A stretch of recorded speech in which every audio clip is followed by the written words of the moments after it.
Salaire, la bombe à retardement, c'est la couverture cette semaine du magazine L'Express. Bonjour Béatrice. Béatrice? Oui, bonjour. Bonjour. Bonjour. Vous êtes toujours rédactrice en chef à l'Express? Oui, toujours Bon, ici, on toujours parle là, des... toujours au téléphone. Mais il y a intérêt, ouais. On parle des salaires. Pourquoi? Parce que c'est vrai que on a parlé des premiers de corvée pendant le confinement, tous ces soignants, ces caissières, ces chauffeurs, ces livreurs qui ont fait tourner ces éboueurs, les gens oublient, qui ont fait tourner la France pendant plus de 2 mois et qui sont payés à, je ne sais pas si l'expression est bien appropriée, au lance-pierre, qui sont dans l'échelle des salaires, qui sont plutôt en bas de l'échelle des salaires et qui aujourd'hui sont en droit d'attendre justement cette forme de reconnaissance et une hausse de salaire, j'ai envie de dire, à la mesure de leur utilité sociale qui a été éprouvée pour ceux qui en doutaient pendant ces 2 mois de confinement. Oui, c'est le grand paradoxe, c'est la situation un peu schizophrène dans laquelle on rentre aujourd'hui. C'est-à-dire que ces 2 mois de confinement ont permis de braquer le projecteur en fait sur ces premiers de corvée, ces premières lignes, comme les a appelés le président de la République. C'est effectivement évidemment le personnel soignant, mais pas que. C'était les livreurs, les chauffeurs routiers, les caissières, les éboueurs, donc tous ceux qui ont permis que la France continue de vivre un peu normalement, de manger et de faire ses courses, voilà. Et effectivement, on sait que une grande partie des bas salaires et des temps partiels, du travail précaire est aussi est concentrée dans ces métiers-là. Donc, il y a eu des promesses qui ont été faites par le gouvernement. On a dit qu'il fallait faire un Grenelle des bas salaires. Il y a une partie de la réponse est aujourd'hui en cours, donc, puisque à travers le Ségur de la santé, puisqu'on va avoir une revalorisation de toute la grille salariale dans la fonction publique hospitalière. Mais le problème, bon, là l'État a la main dans la fonction publique, il a quand même beaucoup moins la main dans le secteur privé, en dehors de l'outil du SMIC. Et là, on revient à une éternelle question, c'est si on relève le SMIC, on sait, et il y a une vérité statistique, que le SMIC français est à un des plus hauts niveaux d'Europe. Et donc tout de suite, on bute sur une question dans certains secteurs de compétitivité ou de compétitivité par rapport à l'étranger, mais aussi de compétitivité par rapport au travail au noir. Par exemple, dans les services à la personne, si vous augmentez le SMIC, eh bien, tout de suite, malgré les réductions d'impôts, vous pouvez une heure de jardinier ou d'aide à domicile ou d'aide pour des personnes âgées. Ça peut être assez vite concurrencé par du travail au noir. Donc la question du SMIC dans le secteur privé, c'est très complexe. Donc c'est une sorte de dilemme dans lequel est entré le gouvernement et ça va être très compliqué d'en sortir, politiquement aussi, parce qu'on sait aussi qu'une partie de ces gens-là faisait partie des Gilets jaunes. C'est un sujet qui est colossal, enfin, qui est protéiforme, les salaires. Il y a l'idée de se dire, voilà, le problème de fond, c'est est-ce qu'on peut vivre décemment Est-ce que la France a un problème de salaire? Est-ce qu'on peut vivre décemment avec un SMIC quand on vit dans une métropole? Donc il y a ce sujet-là. Il y a le sujet d'un salaire en rapport avec l'utilité sociale. Et il y a le sujet aussi, donc vous l'avez dit, de cette négociation qui est ouverte pour augmenter les grilles salariales à l'hôpital.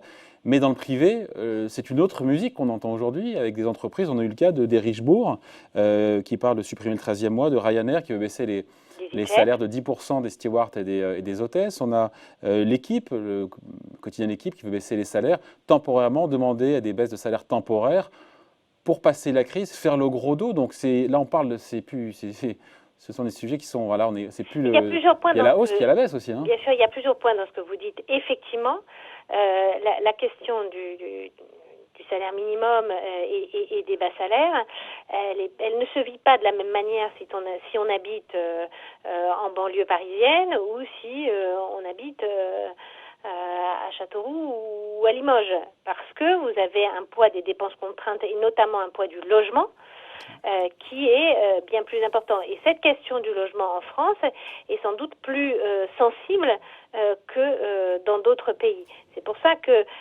si on réfléchit à la logique des salaires minimums, au départ, lors de la création du SMIC, on avait des salaires minimums qui étaient régionalisés.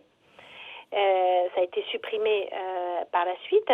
Mais quand certains experts réfléchissent à l'évolution des salaires minimums, c'est de se dire, est-ce qu'il ne faut pas aussi re-régionaliser ces salaires pour tenir compte du poids des dépenses contraintes et du logement, sachant que une autre façon aussi de faire mieux vivre que ces gens à ces niveaux de rémunération, c'est aussi promouvoir une baisse du prix du logement. Et ça, c'est quelque chose qu'on entend depuis très longtemps dans la bouche de beaucoup de politiques. On n'a jamais vu en action. Parce qu'il faut qu'on soit beaucoup plus.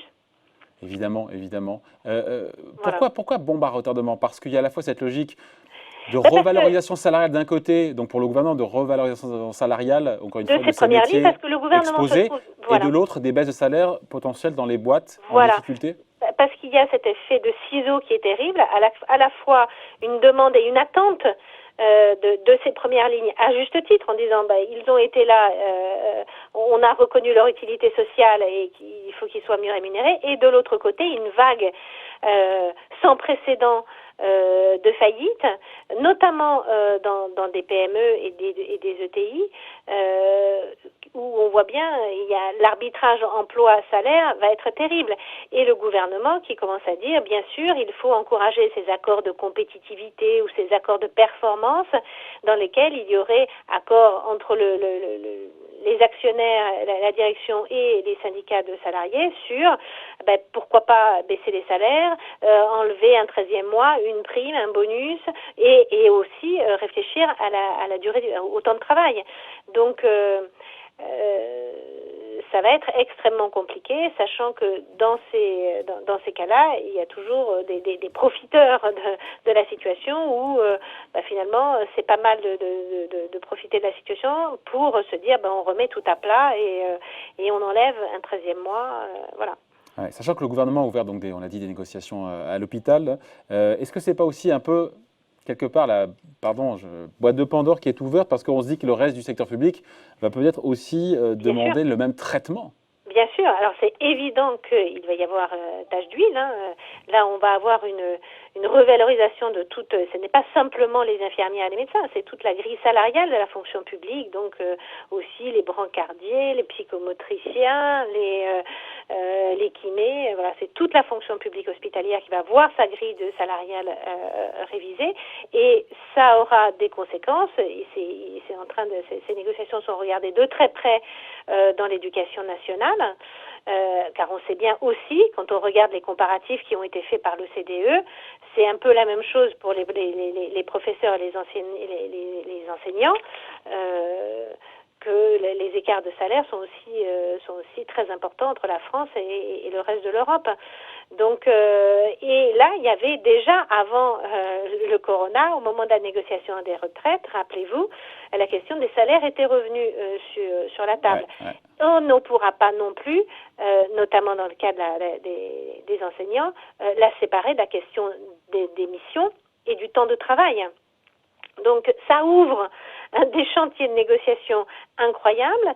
Il faut voir aussi dans la police, dans la justice, il y a des demandes. On sait que la justice est dans un état catastrophique. Donc on ouvre la boîte de Pandore, ça va coûter beaucoup d'argent. Et il est fini, vous pourrez vous dire, l'argent ne coûte pas très cher en ce moment. Là, c'est Gérald Darmanin qui a dit que le déficit public était repassé, donc pourrait atteindre 11,2% du PIB cette année. On attend, je crois que c'est votre invité suivant qui va parler du probable bazooka monétaire de la BCE. Voilà. Ouais. Après, est-ce que ça peut faire aussi tache d'huile dans le privé? Parce qu'on dit que dans le privé, beaucoup de boîtes sont en difficulté, notamment les ETI, les PME, qui ne pourront pas évidemment augmenter les salaires. Bien au contraire, chercheront à faire des accords de compétitivité en monnayant, on conserve les emplois, mais on baisse les salaires, on travaille plus. Est-ce que dans le privé, est-ce que les boîtes, aujourd'hui, ont les reins assez solides pour augmenter les salaires dans le privé? Non, il y a énorme. Aujourd'hui, il faut quand même voir la situation des entreprises françaises. La facture de la crise. La facture de la crise pour les sociétés, c'est environ 40 milliards d'euros. Comment on calcule ça, 40 milliards? C'est les chiffres qui ont été calculés, 42 milliards d'euros exactement sur les 2 mois, un peu plus de 2 mois de confinement par l'OFCE. Ouais. La facture pour les sociétés françaises. Mais c'est colossal, c'est colossal. et tous les efforts de restauration de la profitabilité de ces dernières années sont partis en fumée. Donc le coût est très très important. On a géré la crise de liquidité avec les PGE, les reports les PGE, donc les prêts garantis par l'État, les reports de créances fiscales et sociales, et le chômage partiel. Il n'empêche qu'aujourd'hui, et c'est un sujet qui est regardé de très très très près par Bercy et toutes les entreprises françaises, c'est la question des fonds propres et la crise de liquidité, de la crise de solvabilité, qui se profile parce qu'on a résolu partiellement cette crise de liquidité par de la dette. Or, dans beaucoup d'entreprises françaises, les pertes vont manger une grande partie des fonds propres. On sait que les sociétés françaises, et notamment les plus petites, les TPE et les PME, sont sous-capitalisées par rapport à d'autres entreprises de même taille en Europe. Et il va y avoir un énorme problème de fonds propres.